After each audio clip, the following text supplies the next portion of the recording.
What's going on, guys? We got the second battle between Sofado as Rome and Pirx as Makedon in I think the first round of the playoffs here for the Cup of Nations.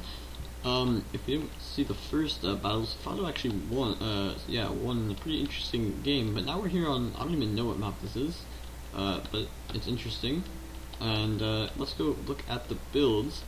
We can see looks like 4 Vigiles, 2 Spirit Gladiatrices, Avocadi, Praetorians, Avocadi, I think there's a Praetorian, yeah, so 2 Praetorians, 3 Avocadi, so very, very strong infantry. We got 3 Equites up the middle here, and 2 Soccer Extraordinary and the General's Bodyguard. We have 2 Syrian Archers, so actually a very similar build to the last battle, but he's actually got 2 Praetorians this time, and less Spirit Gladiatrices, probably because of the map, actually. I'm not sure who picked it, but I would assume it was Rome that picked this map, because it's very foresty, it doesn't really suit the shot cav for Makedon, and it also will provide cover against the slingers. Now Pirx actually changed his army significantly here. You can't really see it, but he's brought actually, as you can see here, shield bearers and royal peltists, and actually quite a few of them.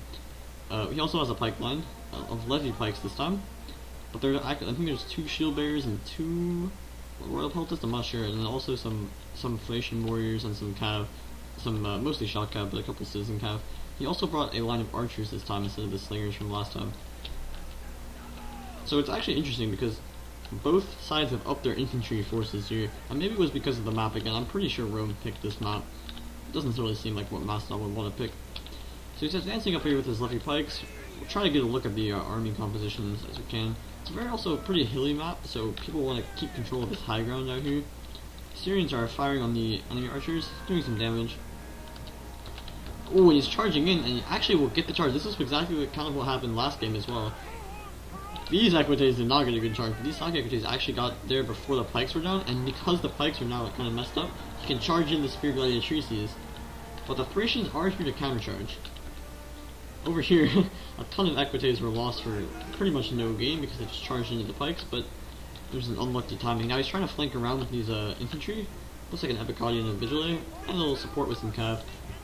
But Makedon does have the high ground here. These Syrians are slaughtering these archers, as we would expect. And these Thracians are going to get a lot of kills here against these Spirit Gladiatrices. He really doesn't want to take this fight. And he'll charge in these Avocadi, or Praetorians actually. But it's actually not going to be that effective, because these pikes are still down, and they'll be doing a lot of damage there.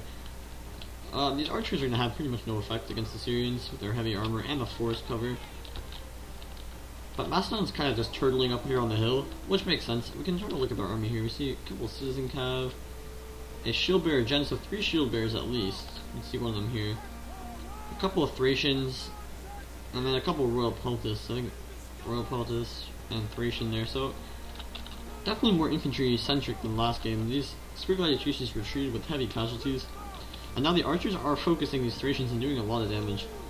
Now the archers will kind of try to push back from Makedon, but they're not going to be doing very much here. The Syrians focus them down, and they're just going to lose a lot of men. Meanwhile, this flanking force is going around, and now it's a real problem for Makedon here. It doesn't seem like Makedon actually has that much cav, unless they're hiding in here somewhere. So it's going to allow Rome to flank around pretty freely. Let's see this charge uphill. It's not going to be that effective. And the only thing, I don't know why I actually got in for this charge, but he's trying to pull out immediately and will just actually be about to. Really good playing from Sofado there. He's going to lose a lot of men though to the citizen cav charging down the hill, but these Vigiles are in support quickly enough. Meanwhile, these pikes are dying here, as we'd expect. They're only levy pikes. But now these Epicadi and Praetorians come up against shield bearers, and this is the problem for Makedon. If he doesn't go for that kind of skirmishy build, it's actually really hard for Makedon to win, because these shield bearers just aren't good enough, really, against these Epicadi. Now, the hill will help for sure, but Epicadi and Praetorians, no unit for Makedon can really stand up to them. And meanwhile, these archers are trying to come up and fight here against these Syrians. They do have downhill fire, which is good, but it's really not enough. These Syrians are just deadly. They are getting focused though, so they're going to lose some men now. Surprised he doesn't go for a flank maneuver on this flank as well, because he's just kind of sitting there idly and only fighting with half his army, while Makedon can utilize all their resources. You can see that now, as almost all of Makedon's units are fighting on the flank while these pikes hold off, and these units are idle right now, not really doing anything. His Vigiles will intercept this charge though, and he is focusing down here. He's trying to get around the flank with this Avocadi. these shield bearers, look how quickly they're dying here to these these Praetorians. Sorry, they don't really care what's going on around them. Now this flank has been activated. A little late though, and there's only one infantry, so it's gonna be kind of hard. These infantry are fighting up the middle against these Livy pikes. And eventually they will win, as you can see, but it's gonna take a while, and these Praetorians fighting up the middle might lose a lot of men, although they are in tree cover. Now the fight happening on the flanks here. Equity is going to withdraw, but this doesn't bode well from these. Citizen Cav will just chase them down, and now they're really, they're absolutely screwed. We'll get a nice charge in here with these Equities. Extraordinary, yeah, the shock cav here. I'm going to do a lot of damage to these light Thracians, but he doesn't want to stay in there for long because these Thracians have such good bonus versus large. These Abacani are walking. It looks like an accident there. But these infantry for Rome are just so deadly, and they're doing a lot of damage here against the shield bearers. Downhill charge from these Royal Peltas. This is actually a favorable fight. They'll probably end up winning here because the downhill, and they are actually better than Abacani. Just not as cost effective, of course.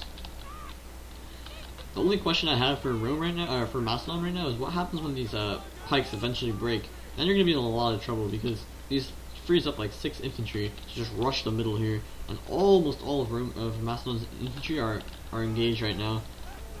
These Thracians have been destroyed here by the Avocadi's javelins. Now we see actually another Thracian cav on the flank, but I don't know if Pirx has forgotten about it or what the plan is for it to come around. Maybe only thing they could really kill are the Syrians, I guess. Now this citizen cav is going to get charged in the back here.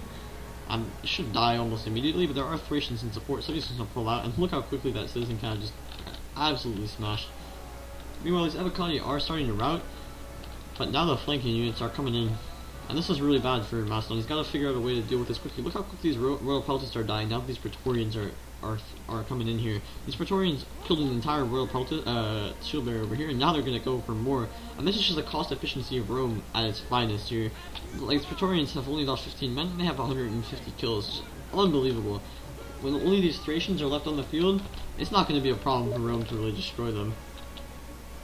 So it's going to be pretty simple here for Macedon to just come and get finished off here, because they don't really have a lot left, and eventually they're just getting surrounded. And like I said, once these pikes break, it's going to be easy for these spears to just push up the middle, and the only thing in their way is one unit here, but they can just go around and kill these archers off.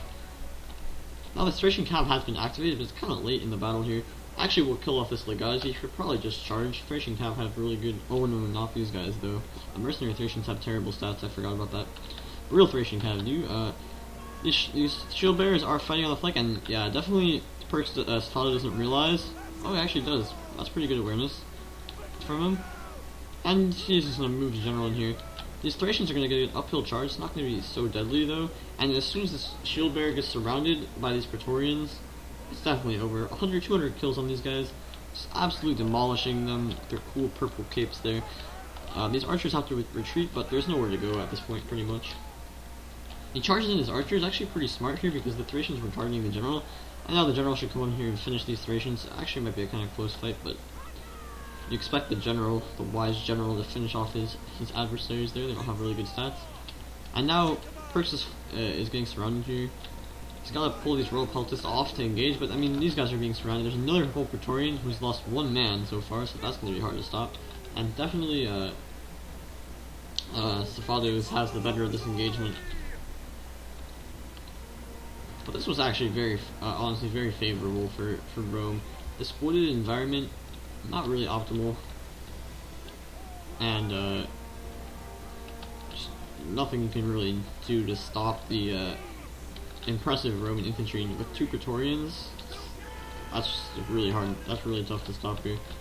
Thracians are killing these Syrians, but at this point, I mean, there's nothing to do here. For Pirx, he's gotta just stand up and take it here, pretty much. These shield bearers or these Royal Peltas are just running back and forth trying to save these archers, but I don't even think these archers have enough ammo to win the battle at this point. These Thracians are just running away. Doesn't really care. These Praetorians will just come back. 2 XP, chevrons, almost a third, 200 kills. Excellent job from them. These cav will die, but again, these archers are not really worth anything. We'll just fast forward through the rest of the battle here to see these Thracians just charging in.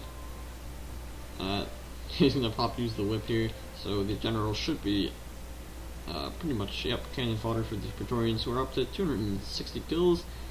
Absolutely insane from these guys. And let's get them 300. Meanwhile, these royal pelts are putting up their last stand, but obviously nothing they can do against a basically full strength Praetorian. And now the archers will will get charged here, but nothing they can really do. Actually, do manage to kill off the general, but all they can do is kind of kite and run here, but obviously it's not going to be enough at all. These guys could just go into Testudo in the forest and they'd be fine. But the archers, I think, just ran out of ammo here. Nope, they're going to still fire, but a matter of seconds here before they eat the dust, and that should be it. So another interesting game. This was definitely more favorable for Rome, and it never really looked troubling for the Romans there. The infantry is just so much better. I don't think Pirx can really make a claim that his infantry, even the Royal Peltists, are a match for the Roman infantry, so that was obviously a mismatch there. But obviously, if he was trying to go for what he did last battle, it was never going to work on this map, so he had to try something.